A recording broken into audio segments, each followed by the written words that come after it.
So our next president is Lyndon B. Johnson, and he was in office from 1963 until 1969. He was the 36th president of the United States, and he assumed office after JFK was assassinated. He began the Warren Commission, which was the commission that looked into the assassination of JFK. The Warren Commission finally concluded that one gunman acted alone in JFK's assassination. The war on poverty, he believed in the Great Society, and he believed that building a great society needed to start at home, and if he started a great society in America, that it would eventually spread all over the world. Okay, Lyndon B. Johnson did not seek re-election. He did not run for a second term after serving out JFK's term and then being re-elected again. One of the big things about his presidency was the civil rights movement. He was able to pass a lot of new things as far as civil rights, which gave more rights to African Americans. And the major defining moments of his presidency are seen in the Vietnam War, where the U.S. was at war in Southeast Asia and 56,000 Americans were killed as a result of the war.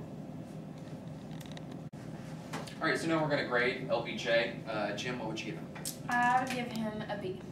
Why? Because he didn't run for presidency. He became president after Kennedy was assassinated, so it wasn't really his choice to be president, but I think he did a pretty good job considering the circumstances. Nick?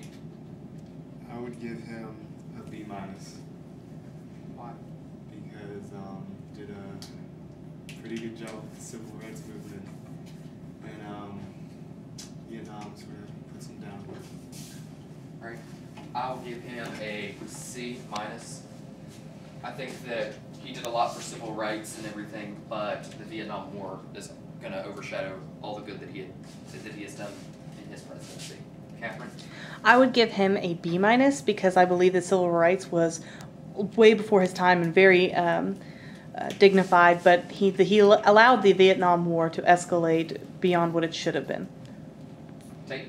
I'll give him a C- also. I think he did do a lot of good stuff with the civil rights, but when you hear Lyndon B. Johnson today, you think Vietnam War and the march on Washington, D.C. with all the people, against the war, the fact that he had started the war on false pretenses, and just the whole secret action and escalation of the war. I just, didn't understand it from his viewpoint. My wife did. All right, Mr. Hamer? I'll give him a C-. I'm not so sure what happened with him with civil rights was actually his idea. He was big on the Great Society, which a lot of that was kind of failed, and Vietnam, of course, was pretty much a failure too. So C-. Okay, so now we're going to grade LBJ overall. All right, so overall, we have decided to give LBJ a C in his presidency.